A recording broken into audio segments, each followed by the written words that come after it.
Hi, everyone. Welcome to another episode of Unstoppable Mindset. I am your host, Mike Hingson. We're really glad you're here. And, gee, how do I describe our guest today, Michael Ison? I know he said his parents are hillbillies from the Appalachians, so there you go. That's as American as it gets. And I'm sure that we'll have a lot to talk about with that and everything else under the sun with Michael. I met Michael in October when I went to speak in Dallas at a White Cane function on White Cane Safety Day, which is October 15th.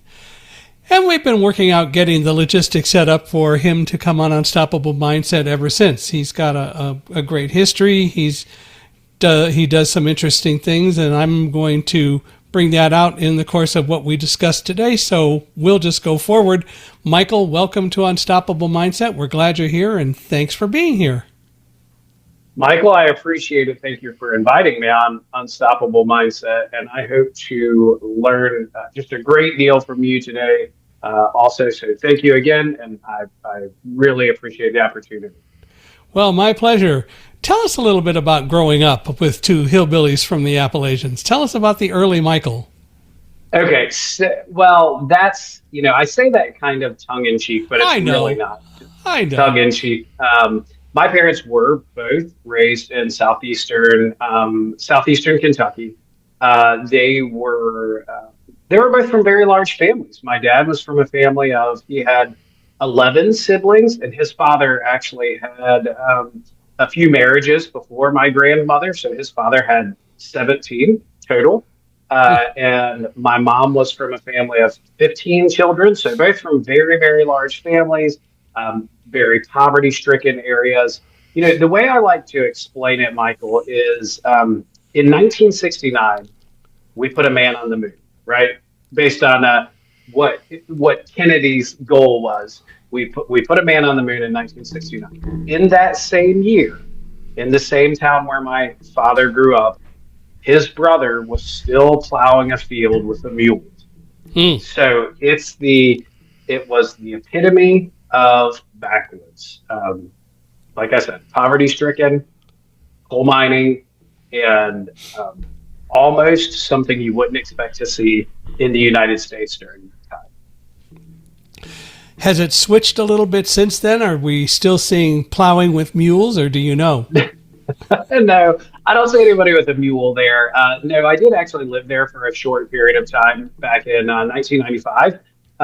Of course, it's updated, but shockingly, even with the advent of the internet and all of the exposure that there still is a dearth of education, of I guess just moving along with the times. So you could, if you visited today, you would see a marked difference between an urban setting and that part of the United States. It's still a very depressed area.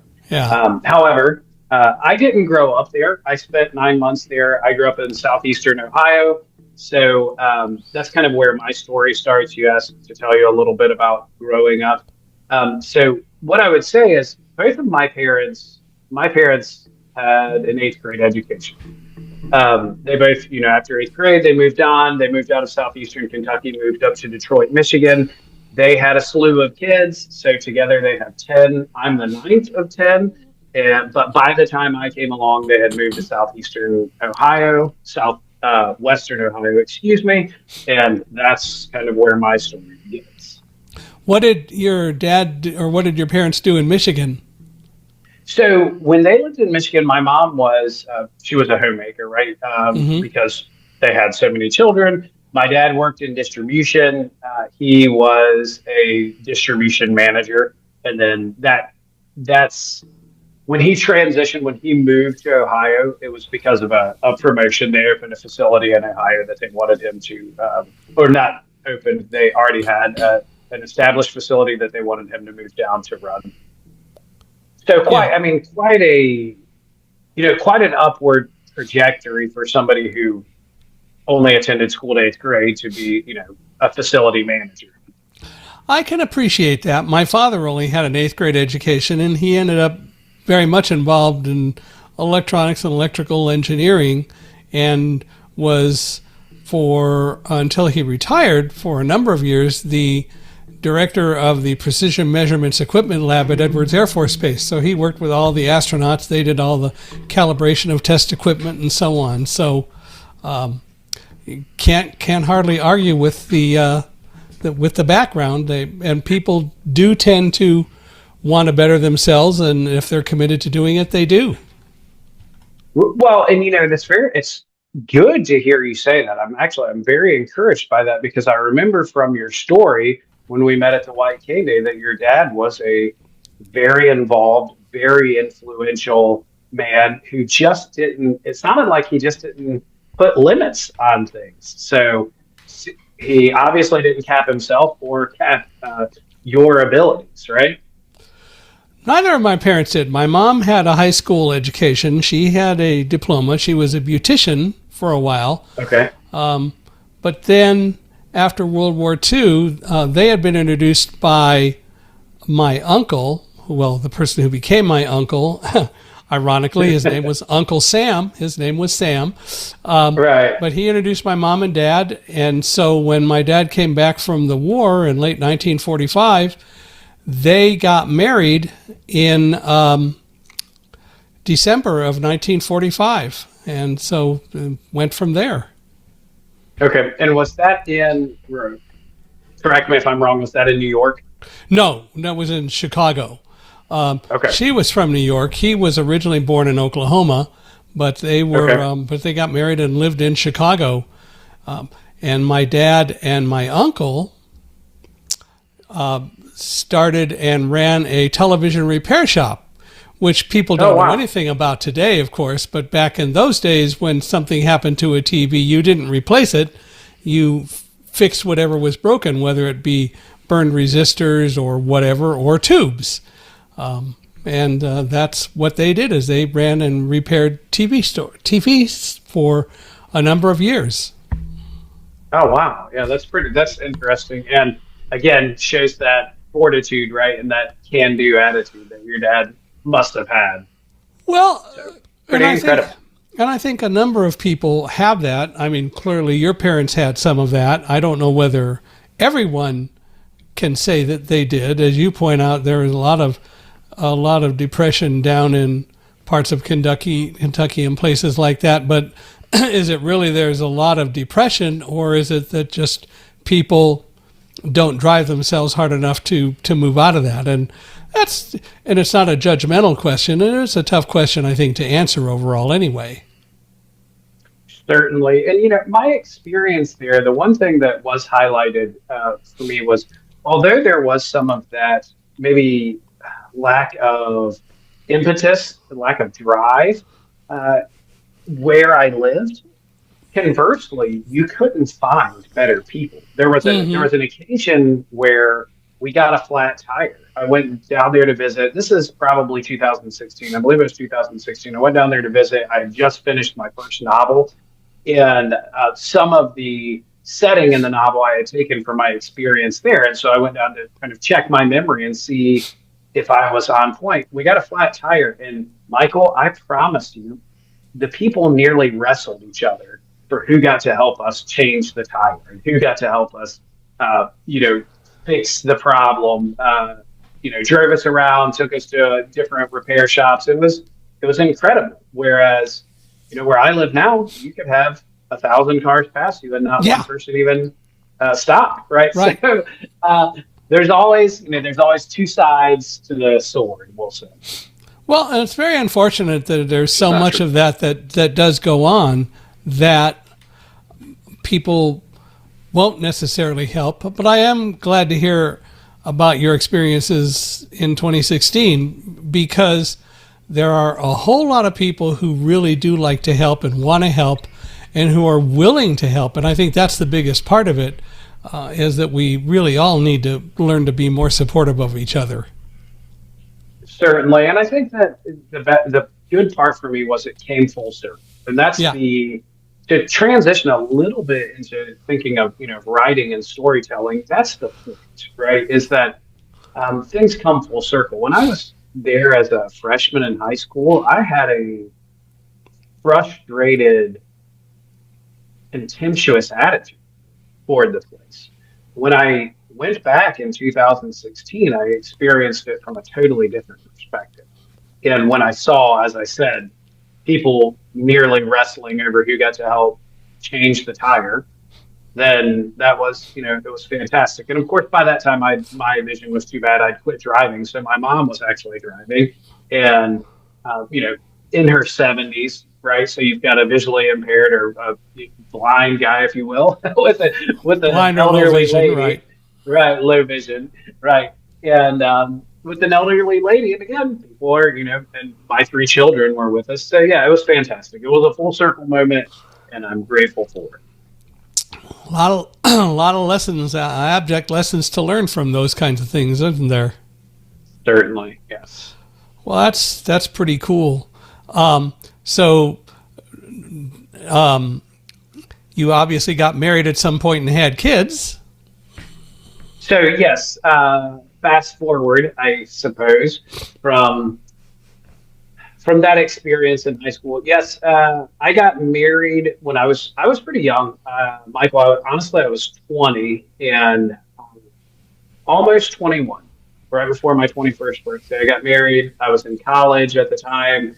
A couple years later, we had my oldest daughter, Evelyn. And then 2 years after that, we had my daughter, Eliana. And then 2 years after that, we had my son, Ethan. That was all when I lived in Nashville, Tennessee. So that was during college. And then during the time period when Ethan was being born, I transitioned. I had a job transfer and I moved down to Texas. And so that's when that came about. So, yep, I got married pretty young and had my kids pretty young. And, and then tried to learn how to parent pretty young. Yeah. That was the story. Still married? Oh, no, sir. No, I'm not. I actually, in 2009, we ended up getting divorced. So I spent several years as a single parent. 10 years. 10 years I was a single parent. So that was, a very difficult situation, learning experience. It's not, it's not that trite to really say, oh, a marriage was a learning experience. I mean, it was a tragedy. All failed marriages are, especially when you have kids involved. And it's very traumatic for them. But no, we didn't. We went our separate ways, and but the great part now is I still respect my ex-wife, and I have 3 wonderful children. So you get along, and that helps. Well, we have and we haven't. Today we're, and I don't know how deep to get here on the podcast, but I'll be very transparent. We did, and then I remarried, and then we didn't. And that's kind of how life goes, right? Well, there's things like that. And, I have nobody I point the finger at myself for those. I could have made better decisions. But again, back to the storytelling, all of this stuff, it has to come full circle. If we don't learn, maybe I'll say this, I work with people on writing their memoirs. And a lot of times they're afraid that my clients are afraid to put the truth into their book because of how it will make them look. But I don't think you should write a memoir unless you're ready to tell the naked truth. Because until you can tell the naked truth, you can't be honest with yourself and you can't be honest with others. And that's where the true learning experiences come from. So can I sit back and say, hey, Michael, let me tell you how to have a successful relationship? No. But can I tell you some cautionary tales and pitfalls from mistakes that I've made? Of course I can. Or you can tell us, or you can talk about a successful relationship from your point of view, what you've learned and what works. And, the reality is that what works for one person may not totally work for someone else. And that's fair. Sure. That's why we're individuals, right? That's what I checked out. That's the last time I checked, that's what I learned. Right. Yeah. So Michael, I did. Do you have a question for you there based on this? Because we haven't discussed this before. Do you have children? No. Okay. My wife and I got married in November of 1982. She was in a wheelchair her whole life, and she kind of felt having children would be a little bit difficult on her body to have and so on, and that she would probably be bedridden more while pregnant than not, and she just didn't want to do that. Okay. And I respected that. On the other hand, what we always did was we always welcomed nieces and nephews into our home, because at the end of the day, we could just chuck them out and send them back home where they belong. Right.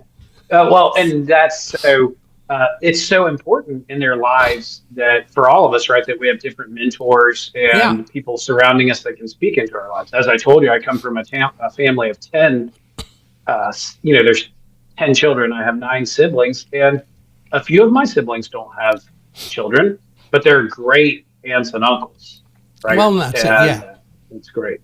Yeah, and that's it. We felt it was really her choice and her decision, but I didn't disagree with it at all. She had good reasoning and probably was very true.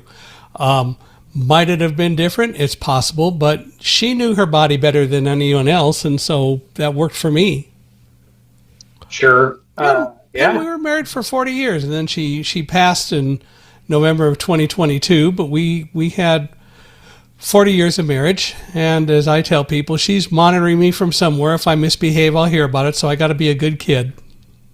That's right, for sure. I'm sure that, I'm sorry. I knew that had to have been difficult. You said 41 years? 40 years, yeah. But it's 40 okay. years, wow. But it's okay. Tremendous. Yeah. Tremendous. It's fine. Did you, if you don't mind me asking, did you have any misgivings about having children, though, with being blind? Were you concerned about that at all? No, that didn't bother me at all. I've known so many blind people who've had children, blind parents, and so that was something that never bothered me. I've had friends where both parents were blind and they did have children. I've had friends where just one of them was blind and the other one was sighted. And the reality is, I think that parenting is a learning experience. You have to always want to learn. You have to always learn. But by the same token, you can be successful whether you're blind or sighted or not, or have other kinds of things like people who happen to be deaf. The reality is, first of all, kids can always try to take advantage, and what you have to do is get kids to buy into the fact that that's not a good idea. And right. And I think that parents who truly learn to do that well are really parents who are second to none. But no, I never had any misgivings based on blindness at all. Okay. Very good. Yeah, I think that's pretty, courageous and a good and a positive attitude. I think that's one that we need to carry forward with as we're, interacting with other people, that we can probably do much more than we realize, much more than we think that we're capable of. And so if we're allowing things to hold us back, one of the best things we can do is just look to others that have gone before us that have done it well, right? And follow in their footsteps, which is what you said. Hey, I had lots of friends who were blind, where both were blind or one was blind, and they did it, so you knew you could do it. Yeah, exactly right. And it works out really well. It can. I think that we all have to look at what our gifts are and work accordingly. But the bottom line is that blindness isn't the problem and shouldn't be the problem that we have to face. Now, you haven't been blind all that long, have you? Well, so no, and I wouldn't consider myself I'm not totally blind right now. I would be considered visually impaired, or not visually impaired. I'm sorry, low vision. Maybe blind. It depends on how you define it. And I know you have a certain working definition. Well, why don't you go ahead and give me that? What is your working definition? So I believe in the definition that Ken Jernigan, past president of the National Federation of the Blind, created. He was also the director of the Iowa Commission for the Blind for several years. And he said, you are blind if you lose enough eyesight that you have to use alternatives to using eyesight in order to function. And the reason that he has that definition is that a lot of people who start losing their eyesight are going to lose it all. And the difficulty and the fallacy that most so-called professionals have in the field is, well, you should use your eyes as long as possible, and then we'll teach you what it's like to be blind.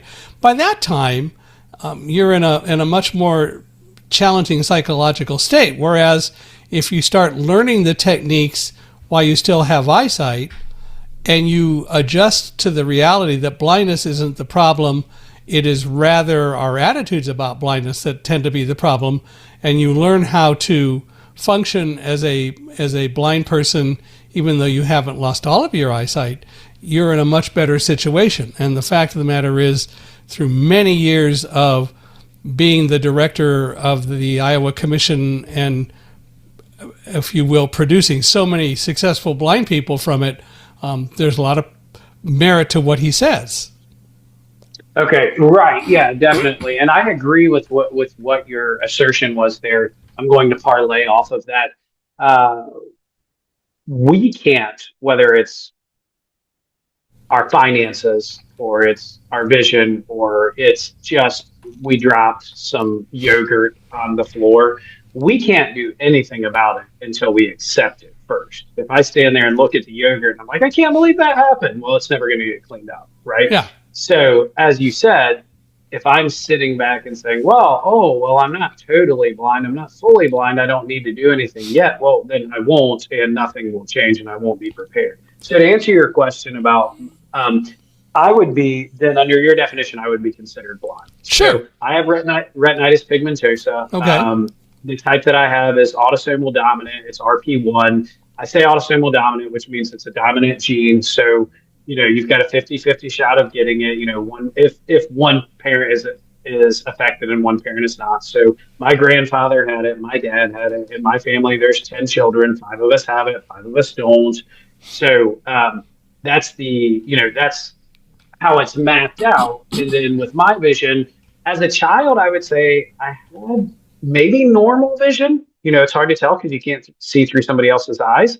But over time, I lost light adaptation. So I quit being able to adapt to darkness, and then things got too bright, and then my peripheral vision started to narrow in. And so now it's kind of like looking through maybe two. What I tell people is if you take 2 styrofoam cups and you cut the ends of them out, and then you put them up to your face with the drinking side on your eyes, that's about what I see, right? So it's like 2 narrow, straight streams, sometimes like a kaleidoscope, because there can be floaters and, and blind spots and all of that. So it's interesting because, Michael, I can see somebody from all the way across the room and then like trip over a table trying to get right, because I don't have peripheral vision. So centrally I can see, but I might run into something that's, well, I'll give you another example. I'm 6'1". There have been times that I've had a person who was, let's say, 5'2" standing in front of me, and I walked right into them because I couldn't see, down below my nose. Yeah. Well, so and that's where my vision is. One of my favorite stories is one that I heard at a National Federation of the Blind convention. Every year they have one of the things that is offered is something called a cane walk, where people who have eyesight can put sleep shades on, and some blind people who've not learned to do it can be given white canes, and they can learn how to travel with a white cane a little bit and see that it's really not the big tragedy that people think it is. Of course, I'll come back to the story, but my favorite part really is when you give a white cane to a child who has never had a cane before, a child who happens to be blind. And all too often at hotels during NFB conventions, when kids get canes and start to use them, they run their parents ragged, their sighted parents throughout the hotels, because the kids are just having a ball. Sure. But the story I wanted to tell was once on a cane walk. I went and I'd never been to once. I wanted to hear about it and so on. One of the people there told a story about losing his eyesight in New Jersey, and it was he had lost some of his eyesight. He had gone to the New Jersey Commission. They gave him a white cane, but they didn't really push using it. And one day he was walking along train tracks to get onto a subway to go across the river into Philadelphia, and he wasn't really using his cane. It was a fairly cloudy day, but he really didn't think he needed to use his cane. So he turned right to go into the train car and promptly fell between cars. Oh, no. Because he wasn't at the right place. And his eyesight wasn't sufficient for him to really know that. Right. Well, actually, the train started to move, but they got it stopped, and so he was okay. But I will tell you that ever since then, he became a very strong advocate of why, as soon as you start losing eyesight, you should learn to use a cane. There's so many advantages to learning to use the cane, not the least of which is that you get more information, but also it's a recognized tool that blind people use. And sometimes sighted people don't necessarily do very well with blind people using canes, and sometimes they do fine, but it's still, you're better off knowing and understanding about getting around with a white cane, and you're a lot safer using a cane than not. And that reminds me of something. You have, I understand, a top 10 list of ironic things that people do when they encounter a blind person. Tell us about that. Will do. Well, definitely, I want to go back to what you said. Okay. That just for one moment. Sure. With the white cane. First of all, the story is scary. Yeah, for sure, and very interesting. Actually, I was pretty captivated there. But yes, I started using a cane in 2018, and it's been a life changer for me. Mm-hmm. And the reason that it's been a life changer is, one, I can walk through Kroger without slamming into people and all kinds of stuff. My cane runs into it. But number two, most people really are concerned, and they want to help. And so when people see me coming through with my cane, most of the time they're very, very gracious. And where before nobody knew any better. So if I bumped into somebody in the grocery store, it just seemed like I was mean. Or if they stuck out their hand to shake my hand, it just seemed like I was rude. And I couldn't help it. I didn't see it.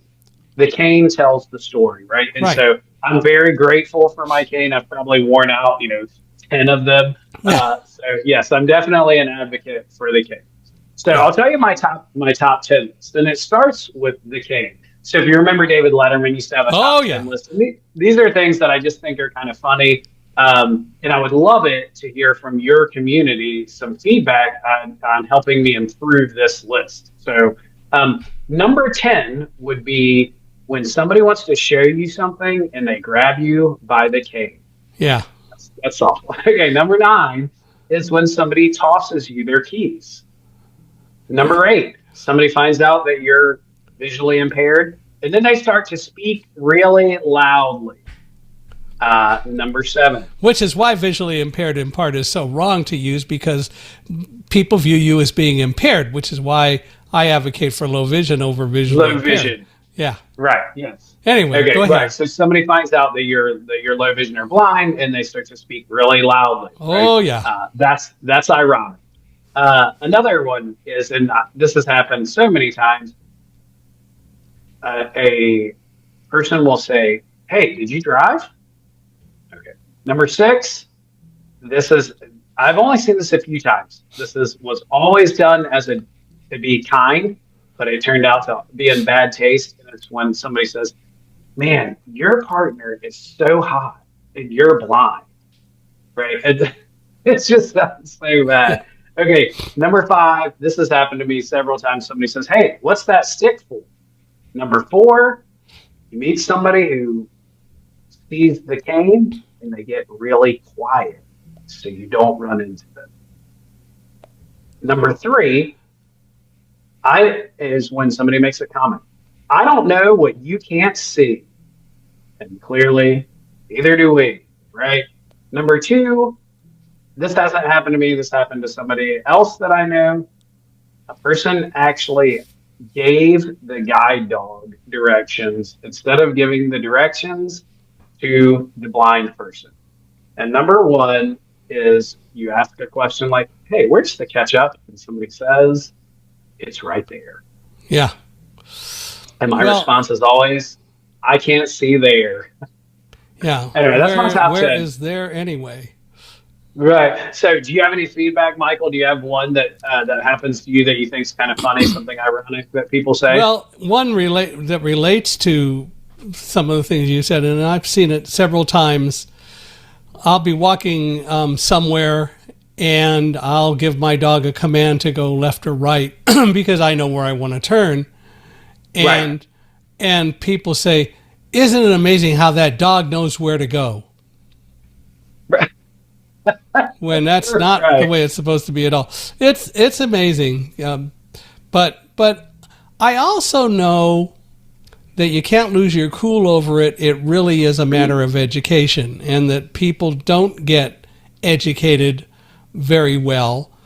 Society doesn't teach people very well. And in fact, for many years, one of the top 5 fears in this country, according to the Gallup polling organization, I think it's changed now, but one of the top 5 fears was going blind. Not even becoming a person with a disability, but going blind, because eyesight is emphasized so much that people believe it's the only game in town. And if you can't see, you can't do stuff. Much more than with any other disability. It's not true, but that's what they believe, because that's the way they're brought up. I had a young man approach me in a store once, and he said, I'm sorry. And I said, well, what are you sorry about? Well, you can't see. And my response, my wife said I was being flip, but I said, well, I'm sorry that you can, but I didn't get a chance to explain it because his mother grabbed him and pulled him away. But, this was a 13-year-old kid, and that was his response. I'm sorry, you can't see. Well, and as I said before, I do think most people that I interact with are really trying to be considerate. And I refuse. Somebody asked me once, I was doing training with an O&M coordinator, white cane training, and they asked me, do you ever get frustrated when people are what they call ableist? And I said, no, I think most of the time they're just trying to help me out. If I want help, I'll say yes. If I don't want help, I'll say no, right? Yeah. Most of the time when people are, I hate even saying people, it sounds like I'm putting a term out there, but most of the time when I receive an offer for help, I understand that it's just an offering. Are there times that somebody gets frustrated and acts in a way that's inappropriate? Sure. I've had somebody hurdle my cane before, or, get mad at me because I bumped into them with the cane, and I'm thinking I'm the one who can't see here. But 95% of the time, we're doing good, right? We're trying to do well. And there have been times we were, for example, at Disneyland many, many years ago when my wife was alive, and it's a long time ago, actually.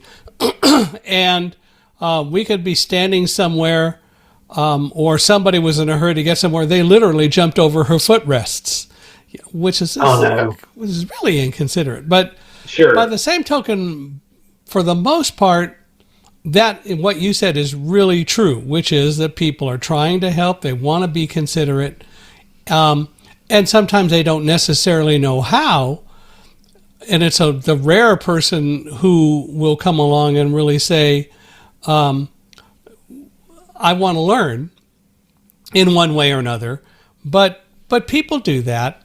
And, the bottom line today is we have so many challenges because now we're in a society where people are condemning the whole concept of diversity, equity, and inclusion, and access, or an assistance or assistive use, and the bottom line is that that's being promoted way too much. And I know some organizations are starting to become pretty vocal about why that's a problem. But we do have a faction of people who really think that the reality is that they're better than we are. If you ever get a chance, you can Google this. There's a television show that's on ABC called What Would You Do? Have you ever watched it? I have not. Okay, it's hosted by John Quinones. In its first year, what would you do? Basically, the scenario for the show is that actors will play a role, and it's usually something that is bizarre or weird or different than the norm, and the idea is to see how people react. So in the first year, some people from the Rochester Institute for the Deaf in New York proposed a scenario, which What Would You Do did with two deaf people and some other actors.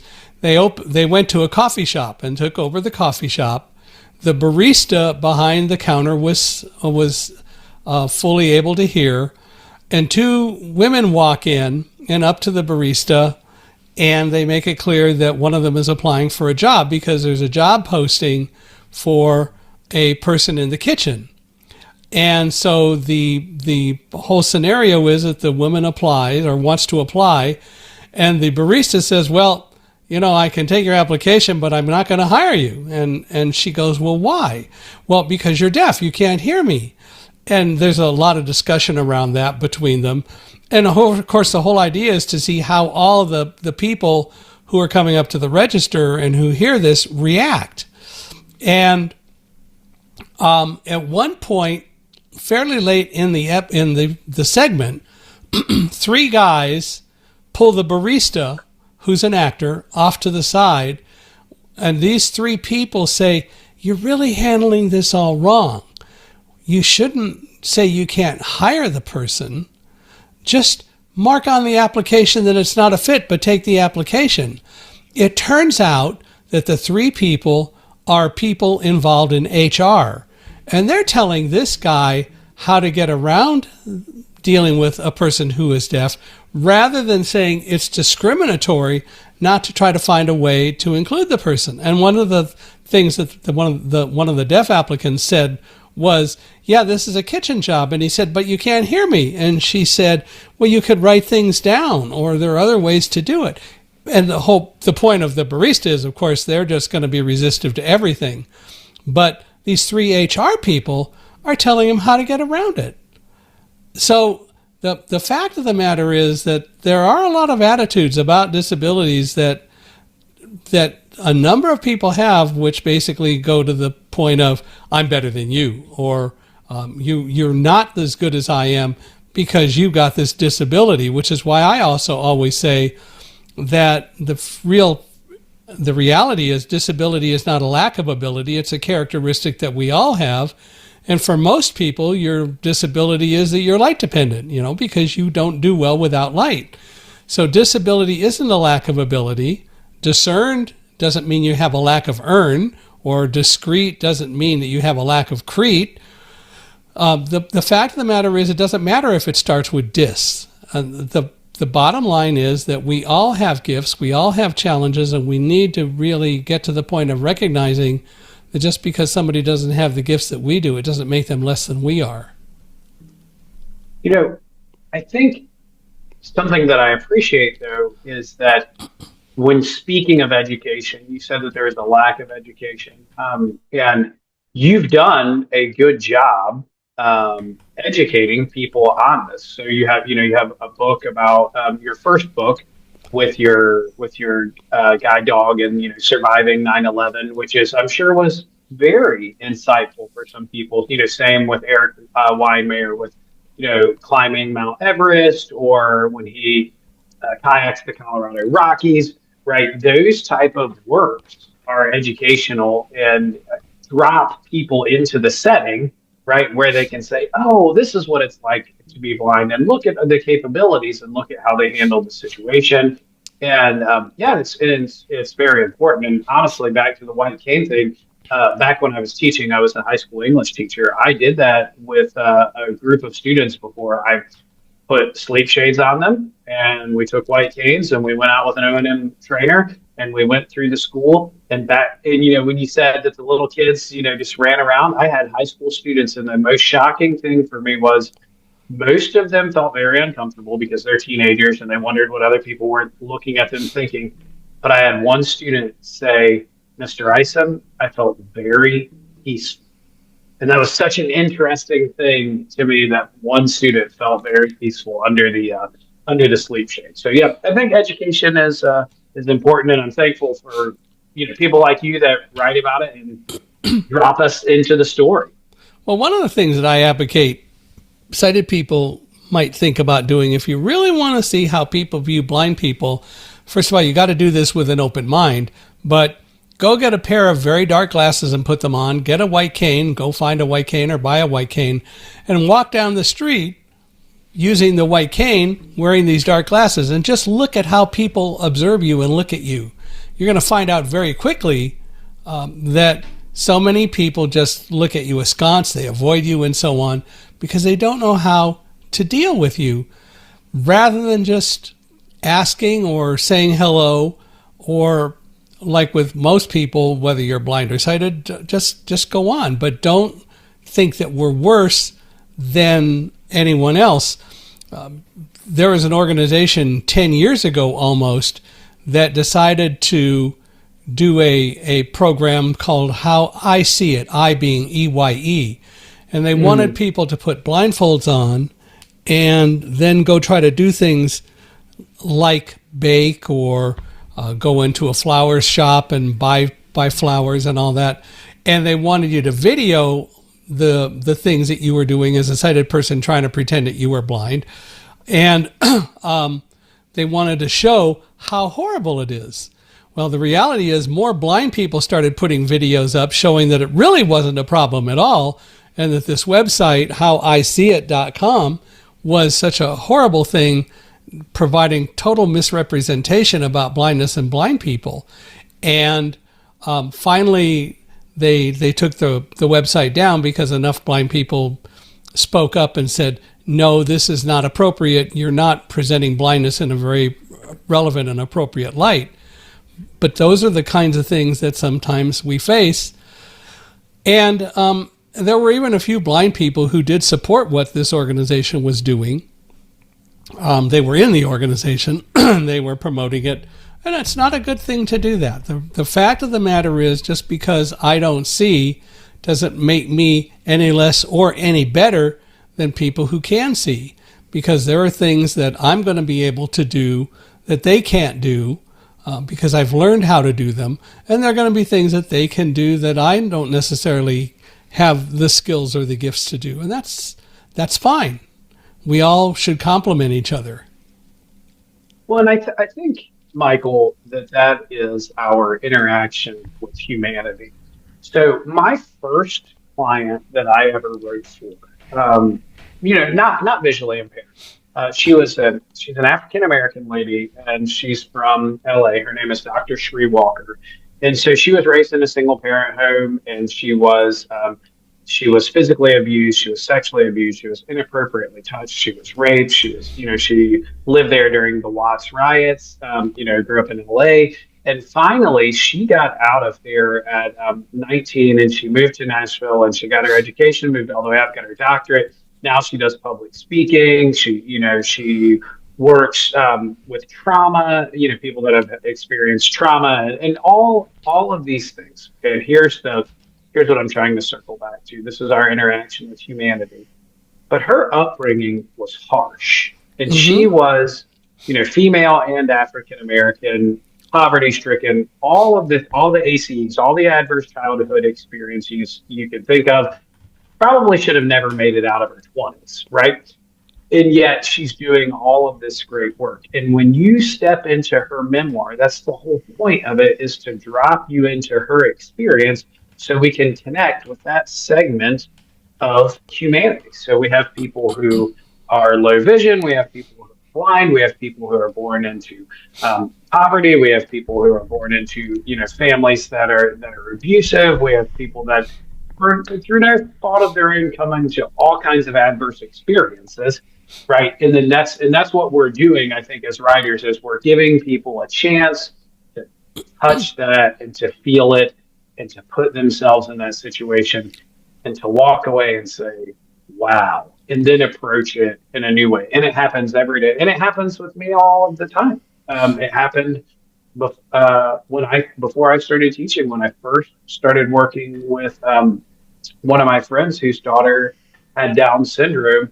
and she intimated that she knew she had Down syndrome, but didn't like that she had Down syndrome. And I was so ignorant, I didn't realize that she knew it and wouldn't like it. And I thought, oh, it's the same as me. Like, I can't see and I don't like it. And so then I learned, right?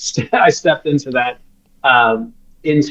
learning experience. So I think that's our interaction with humanity. And that's all we can do, is go out there, looking for opportunities to, I don't know, give somebody a break, right? It's hard because we're all judgmental, but that's probably the best thing we can do. So what about going blind inspires you? Okay. Well, so, there's a lot. I would say, it's pretty complicated and it's nuanced, right? So this is a long answer, Michael. So I'll have to break this up. What inspires me, this first part doesn't sound very inspirational, but it's honestly fear. So I've got to drop back into my childhood to explain this. My father was the most capable blind person I had ever met. He did woodworking, he could build, things with his hands. He built a barn, he built a deck, he built a fence around our whole property. We lived on 4 acres, we had horses. Dad was incredible. He could do anything, right? With power tools, install ceiling fans. I mean, stuff that people that are, have perfect vision can't do. And when he was in his 50s and went totally blind, and we moved down to Kentucky, he got very, very depressed. And I think a lot of it had to do with the blindness. Some of it may have been a chemical imbalance. I'm not really sure. But he got depressed and anxious and became suicidal. And to be honest, it was like living inside the halls of One Flew Over the Cuckoo's Nest, right? He was just derailed and nobody knew what to do. And I think that experience, I always tied that to losing vision. And one thing that Dad didn't do is he didn't go get the training that he needed to respond, like the white cane training, learning to read Braille, technology training, all of the things that you would advocate, right? And that I advocate. And so that fear inspires me not to let that happen to me. Now, I am not trying to say anything negative about my father. He was the greatest man he was such a kind, wonderful person, but it got him. And again, so like I said, I don't know if that was a chemical imbalance or if it was the loss of vision. But the first part was fear. That kind of has inspired me to, hey, you got to move forward. You have to move forward because you don't want to end up, depressed or anxious.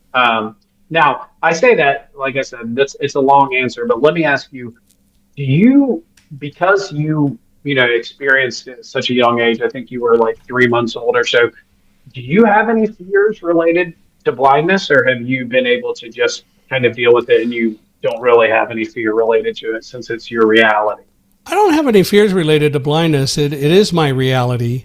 And I figure that if something comes along and I can't do it, then I'm going to look for some way to get assistance or find someone who can help. I've been in a number of different situations. One of my favorite examples is about 1980. So it was actually, it was 83. I was selling for Kurzweil computer products. Kurzweil, the guy who made the Kurzweil reading machine, I was selling the commercial version of the product. And I'd been in this kind of situation before, but I was asked to, I had started working to try to sell one of the data entry high-speed optical scanning technology devices to Francis Ford Coppola, the movie producer. Oh, wow. Okay. And so we met in LA at his Zoetrope Studios, but then he was moving up to Rutherford, and I needed to go up to see him in Rutherford near Napa. Never been up there before. And I got on a plane, and so this was a pretty important sale to make, needless to say, of all things, given who he is. And I went up to Rutherford. What I did do ahead of time was ask for specific directions because I knew what I had to do. I was going to fly there, and then I needed to get a bus or something. I forget how I got out there, or maybe I took a cab. I don't recall. But anyway, and then after it was over, there wasn't going to be anyone to help me get back. I had to do it all by myself and figure out what to do. And again, I asked enough directions that I felt like I could do it without too much difficulty. And I had to wait for a bus at one point. And I was always wondering, am I going to be able to hear this bus coming? How do I know it's the right bus? Well, the answer is you ask, right? And so it all worked out. I mean, the fact of the matter is we all have a lot of tools that are available to us if we but use them. And the fact is I really knew what to do internally. And it was a matter of bringing it to the forefront to be able to do it. But anyway, by the way, Francis Ford Coppola bought one of the machines, and even gave me a movie script to review. But you know, the bottom line is that and this is what we talk about in my newest book, Live Like a Guide Dog, a lot. We need to learn to control fear and not let fear overwhelm us, because most of the things we don't have control over. I don't tend to have a lot of control over being blind. And so I don't worry about that. What I do focus on is, if I'm going to do something, what do I need to do to make sure I can do it well? So a lot of times I need to prepare more to be able to do things than perhaps other people might, because they can just read signs and so on. On the other hand, those same people who can read signs and so on don't pay attention to so many things as they probably should. So it balances, you know. Right. Yes. And preparation, I think, is key. So, yeah, sounds like you're a pretty courageous guy. I think I have done some travel like that on my own, but it takes a little more. It takes a little more. I got to ramp myself up a little bit. I have to bring out the cheerleader. But it's easier today. Now I have a smartphone. I can bring up Google Maps on it. I can get a lot more information than I used to get. But all the tools that I used to use really make my job a whole lot easier, because I didn't have things like smartphones and so on. So now I can use those devices like smartphones in a, pardon the pun, smarter way. And it all works. So for you, what about going blind scares you? Well, so I would say let me go back to the inspiration part for just one moment, because I really talked about fear right there for a second. So I also would like to say that what inspires me is also, pardon the pun here, but watching myself go blind. Mm-hmm. So that creates a certain level of determination, since since I can actually see it narrow in. So what happens is, as that starts to narrow in, the way that it inspires me is it creates a focus, right? Like a laser light focus. Michael, I don't have any pretend thoughts that I'm going to be an airline pilot. Like, that's not what I'm focused on, right? So as I worked in distribution, I slowly started narrowing my scope. And when I didn't think I would be able to coordinate loading trucks as well on the floor, I had always wanted to teach English anyway. I thought, hey, I can teach English, as a person with low vision or blind.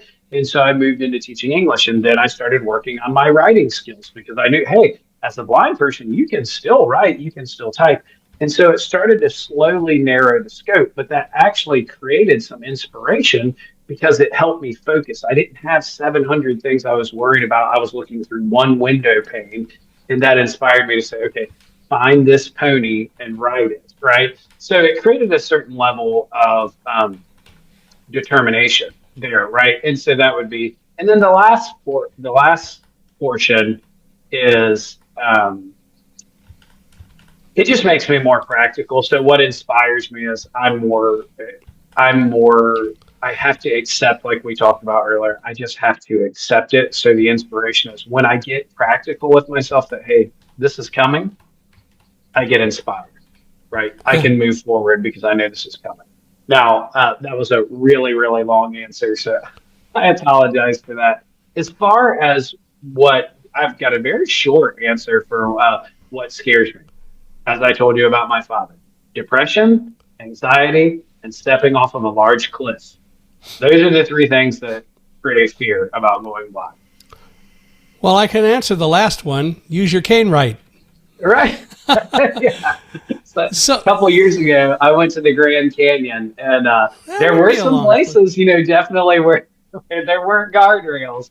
But that was speaking of inspiring, since I'm losing my vision, that was a trip I decided. I told myself, this was a conversational moment with myself. You don't have much time left. If you want to see any of these things while you can still see, go. There you go. And so I had never gone to the Grand Canyon. So I went to the Grand Canyon, and Michael, I will tell you, when I walked and I looked at it, there was a moment where I was wondering, was it worth the money? Was it worth this? Was it worth that? And all of a sudden I had like an overwhelming peace that just said, this is right. The other side of it is, it was good. Wait, lose a little bit more eyesight and then go again. I'll bet you'll find it just as inspiring.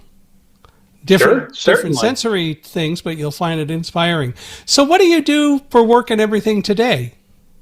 So I'm an author now. I would say foremost it's ghostwriting. So I have, people will ask me, they'll say, what do you do? And I'll say, I'm a ghostwriter. And then the next question is, what is that? And I will say, look, basically, I write books for people who have a really good message or a really good story, and they don't want to write it.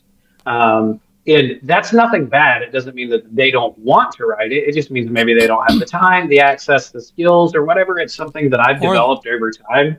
Or the confidence. Or the confidence. Perfect. Yeah. Yes. So now I ghostwrite, and it's really been a wonderful experience because I basically get to step into other people's lives and interview them, and I learn a lot. So it's not just like I'm pulling information from my experience. Now I'm getting all this information from other people's experience, and then writing the book for them. Mm-hmm. So that's what I do. That's pretty cool, and then it goes out under their name.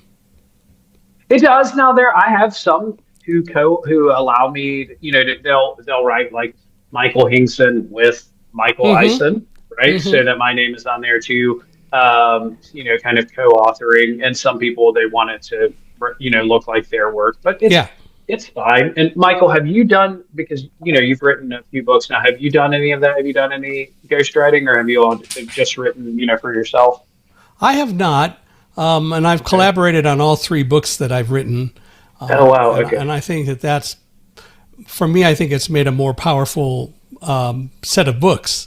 So that's worked out pretty well. Well, and let's be honest, everybody collaborates. Because I may write these books, but I don't edit these books. Mm-hmm. I mean, I'm a former English teacher, and guess what? My grammar can be just as bad as anybody else's, or punctuation or something. I still have to have people read it. I still have to have editors. We all need help in the writing world. We like I said again, we all have gifts. And I am of the opinion that collaborating tends to work very well for me. And I think in all cases, it's made for better books. Well, we're going to have to wrap this up. Can you believe we've been doing this for an hour already? Wow, that's crazy. No, I really can't, because I've enjoyed talking to you. Well, tell me, if people want to reach out to you, maybe to learn about you doing ghostwriting for them or getting some help or just talking with you maybe about being blind and all that, how do they do that? So, well, and I would also like to say, along with ghostwriting, I also do some book coaching. So there are people who just want to write the book themselves, and I will help them do that. What's the best way to connect with me? Michael, I am somewhat old school. I have a little bit of a social media presence, like a little bit on LinkedIn and things like that, but I don't really DM on social media too much. So the best way to contact me is either via email, which I have two there. I think you may have them in the show notes, but it's Michael Dale Ison at my name at michaeldaleison.com, or you can just email michaeldaleison@gmail.com. So primarily, so spell it all. It's Michael Michaeldaleison at gmail.com, okay. Or just at my website, right, which is the website name is michaeldaleison.com, right? Those are the two primary ways. Honestly, I don't care if somebody just calls or texts me. I'll give out my phone number. It doesn't matter. That's fine. I'm pretty open to that. So my phone number is 817-210-9331. And I'm pretty open to that type of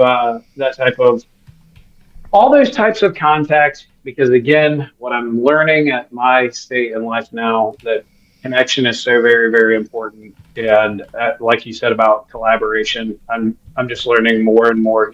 Younger, I used to be a little more closed off, and now I'm learning. No, this is really where it's at. Just like today, I'm so happy I get to talk to you today, because look, think how much I got to walk away with today just from interacting with you and, hearing your positions on how we understand blindness and use of technology and arcanes and all of that. And how if we just change our attitudes toward blindness, it'll make for a better place. Always true. Always is definitely true. Well, I want to thank you for being here and spending the time with us. We'll have to do this again. Yeah, I would be more than happy to. It's been great. Thank you so much. Well, I appreciate it. I want to thank all of you for listening, watching, or both. I'd love to hear your thoughts. Please feel free to email me at michaelhi, michaelhi, at accessibe.com.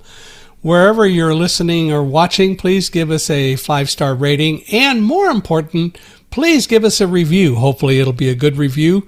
But we love your reviews. People who are interested in watching or hearing the podcast like to see what other people say. So please give us a review. We value that a great deal. And if you know of anyone else who ought to be a guest on the podcast, Michael including you, please don't hesitate to introduce us. We're always looking for people to come on the podcast. So I hope that you'll do that. But again, Michael, I just want to thank you for being here. This has been a lot of fun. Yeah, thank you. It's been an honor. I appreciate it. If you're ready to go deeper into the ideas that shape how we see ourselves and others, I have a free gift for you. Head over to michaelhingson.com and download my free ebook, Blinded by Fear. Keep learning, keep questioning, and keep choosing to live with an unstoppable mindset.